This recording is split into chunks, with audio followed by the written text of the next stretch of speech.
आज हम एक ऐसे टॉपिक पर बात करने वाली हैं जो बहुतों को असहज कर सकता है, पर जिस पर बात करना जरूरी है। न्याय। और क्या हमारा न्याय वाकई अंधा है? हाँ, यही सवाल है। हमारे पास blind justice and the alimony paradox नाम के एक लेख के कुछ अंश हैं जो गुजारा भत्ता और दहेज जैसे संवेदनशील मुद्दों के कानूनी पहलुओं पर एक बहुत ही बेबाक नजरिया पेश करते हैं। बिल्कुल। लेख की शुरुआत ही एक बहुत मजबूत तस्वीर से होती है। हम सबने न्याय की देवी की मूर्ति देखी है, आंखों पर पट्टी, हाथ में तराजू। हाँ, और पट्टी इस बात की निशानी है कि न्याय के लिए सब बराबर है। सही बात।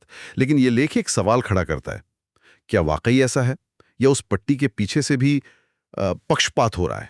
तो आज हम इस लेख के सहारे इसी पहेली को सुलझाने की कोशिश करेंगी कि एक न्याय व्यवस्था जो सुरक्षा देने के लिए बनी है, वो कुछ लोगों के लिए डर और उत्पीड़न का कारण कैसे बन जाती तो है। यहाँ हमारा मकसद किसी का पक्ष लेना नहीं है, बल्कि लेख में दिए गए विचारों को निष्पक्ष रूप से सामने रखना है। चलिए इस विरोधाभास की परतों को खोलते हैं। तो सबसे पहले बात करते हैं गुजारा भत्ते की, यानी एलिमोनी की। हम्म। लेख इस बात को पूरी तरह से मानता है कि देखिए, जब एक महिला आर्थिक रूप से निर्भर हो, उसे हिंसा सहनी पड़ी हो, या उसे बेसहारा छोड़ दिया गया हो। हाँ, तो ऐसी स्थिति में गुजारा भत्ता उसका हक है। ये कोई भीख नहीं, बल्कि न्याय और सम्मान की बात है। बिल्कुल, यहाँ तक तो सब ठीक है। ये तो न्याय का मूल सिद्धांत है, जो कमजोर है उसे सहारा दो। पर यहीं से वो पहेली शुरू होती है। अच्छा। लेख एक बहुत ही चुभता हुआ सवाल पूछता है, हाँ। तब क्या होता है जब सुरक्षा इजाजत में बदल जाती है? सुरक्षा इजाजत में? इसका क्या मतलब हुआ? मतलब जब एक पढ़ी लिखी अच्छी नौकरी करने वाली पूरी तरह से आत्मनिर्भर महिला भी तलाक के बाद गुजारा भत्ते की मांग करती है और अदालतें उसकी आत्मनिर्भरता के सबूतों को नजरअंदाज कर देती हैं। ओह अच्छा। यहीं पर लेख एक बहुत ही कह सकते हैं तीखी उपमा का इस्तेमाल करता है। वो क्या है? वो कहता है कि ऐसी स्थिति में पति एक चलता फिरता एटीएम बनकर रह जाता है। चलता फिरता एटीएम? हाँ, जिसकी अपनी भावनाओं, अपनी आर्थिक स्थिति या मानसिक हालत की कोई कानूनी अहमियत नहीं रह जाती। लेख एक तस्वीर खींचता है। कैसी? एक कामकाजी महिला गुजारा भत्ता मांगती है, फिर और ज्यादा मांगती है, फिर दूसरी शादी भी कर लेती है, लेकिन पैसे का बहाव तब भी जारी रहता है और कानून मानो दूसरी तरफ देख रहा हो। ये तो बहुत ही एक कड़वी सच्चाई है जो लेख दिखा रहा है। लेकिन एक मिनट, अगर कोई पति इस व्यवस्था पर सवाल उठाए तो फिर क्या होता है? तो लेख के मुताबिक उस पर तुरंत मिसोजिनिस्ट यानी नारी द्वेषी होने का एक लेबल लगा दिया जाता है। या पेट्रियार्की यानी पितृसत्ता का समर्थक होने का ठप्पा लगा दिया जाता है। बहस की कोई गुंजाइश ही नहीं छोड़ी जाती। और अगर वो इस आर्थिक और सामाजिक दबाव में टूट जाता है तो इसे उसकी निजी कमजोरी मान लिया जाता है। लेख तो यहां तक कहता है कि कुछ तो इस दबाव में चुपचाप खत्म भी हो जाते हैं। लेकिन यहाँ एक सवाल उठता है, क्या लेख इस बात पर भी विचार करता है कि मिसोजिनिस्ट का लेबल हमेशा गलत ही होता है? हो सकता है कुछ मामलों में सवाल उठाने के पीछे सच में गलत मानसिकता हो। ये बहुत जरूरी सवाल है। देखिए, लेख ये नहीं कह रहा कि हर सवाल उठाने वाला सही है। उसका मुख्य बिंदु ये है कि इस लेबल का इस्तेमाल एक हथियार की तरह किया जाता है, ताकि बहस शुरू ही ना हो पाए। एकदम सही। ताकि किसी भी तरह की जायज बहस को शुरू होने से पहले ही खत्म कर दिया जाए। जब किसी भी सवाल का जवाब सिर्फ एक आरोप हो, तो निष्पक्ष सुनवाई की उम्मीद ही खत्म हो जाती है। समझ गई।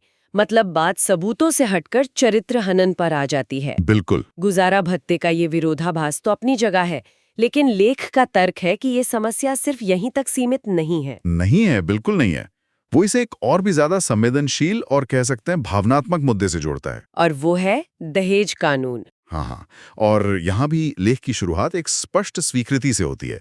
दहेज एक घिनौना अपराध है और इसके खिलाफ सख्त कानून होने ही चाहिए।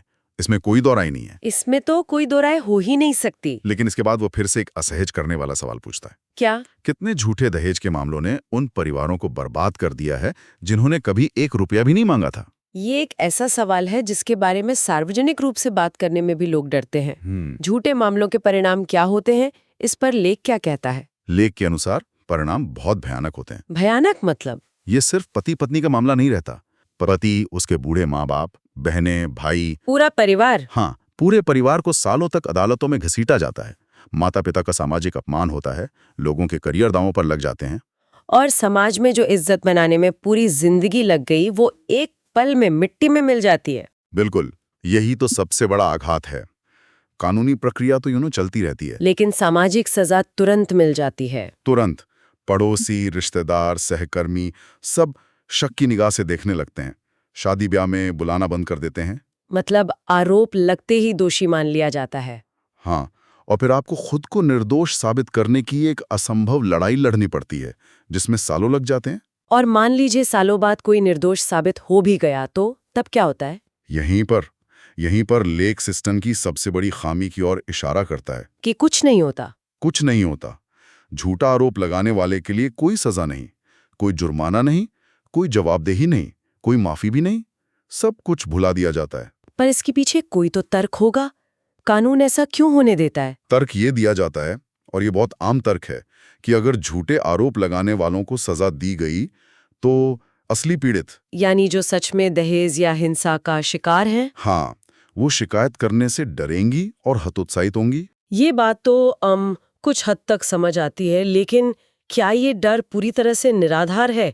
समाज में महिलाओं की स्थिति को देखते हुए क्या ये एक वाजिब चिंता नहीं है, जिसे लेख खतरनाक बहाना कहकर शायद कुछ ज्यादा ही सरलता से खारिज कर रहा है? आपकी बात सही है, ये चिंता वाजिब है और इसे नजरअंदाज नहीं किया जा सकता। बिल्कुल। लेख का दृष्टिकोण ये है कि इस चिंता की आड़ में एक बहुत बड़े अन्याय को अनदेखा किया जा रहा है। अच्छा। वो इसे खतरनाक बहाना इसलिए कहता है क्योंकि ये बहाना बुरी पत्नियों को हथियार थमा देता है। लेख का तर्क ये नहीं है कि असली पीड़ितों की सुरक्षा न हो, बल्कि ये है कि सुरक्षा के नाम पर जवाबदेही को पूरी तरह खत्म नहीं किया जा सकता। एकदम सही। बिना जवाबदेही के कोई भी कानून निरंकुश हो सकता है। तो अगर हम इन दोनों बातों को, गुजारा भत्ता और दहेज कानून, एक साथ देखें तो लेख का असली इशारा ये है कि सुरक्षा के लिए बने कानून जब जवाबदेही के बिना लागू होते हैं तो वे खुद ही उत्पीड़न का हथियार बन सकते हैं। बिल्कुल, ये एक बहुत बड़ा और असुविधाजनक सच है। और इसी से जुड़ी एक और विडंबना है जिसे लेख सामने लाता है। हाँ, और वो बहुत क्रूर विडंबना है। वो ये कि जो महिलाएं सच में हिंसा, दहेज और क्रूरता का शिकार होती हैं, वे अक्सर सबसे ज्यादा चुप रहती हैं। ये तो बहुत ही निराशाजनक तस्वीर है।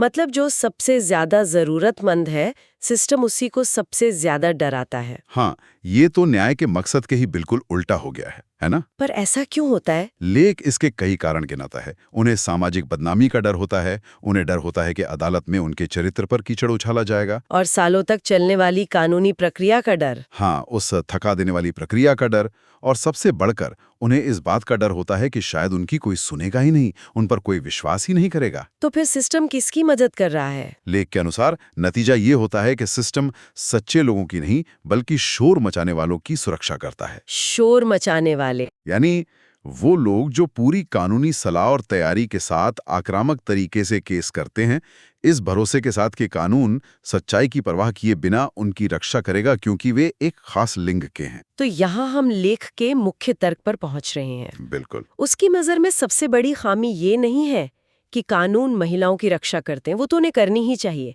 खामी ये है कि कानून लिंग के आधार पर नैतिकता को मानकर चलते हैं। हाँ, मतलब एक धारणा बना ली गई है, पुरुष इज इक्वल टू संभावित अपराधी और महिला इज इक्वल टू हमेशा पीड़ित। हमेशा पीड़ित मानी जाएगी। एकदम। इसी बात को आगे बढ़ाते हुए लेख में एक बहुत दमदार लाइन लिखी है। क्या? बुराई काम करने से पहले क्रोमोसोम चेक नहीं करती। वाह।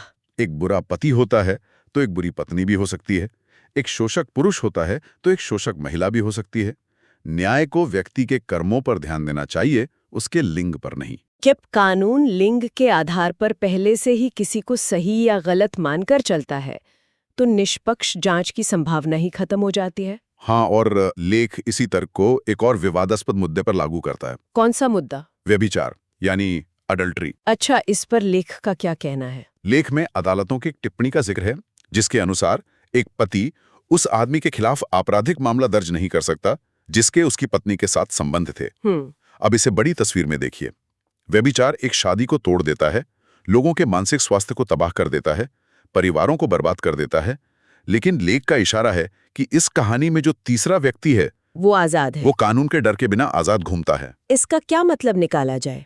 क्या लेख कह रहा है कि व्यभिचार को फिर से अपराध बना देना चाहिए? लेख सीधे तौर पर यह नहीं कहता, उसका इशारा एक बड़े असंतुलन की तरफ है।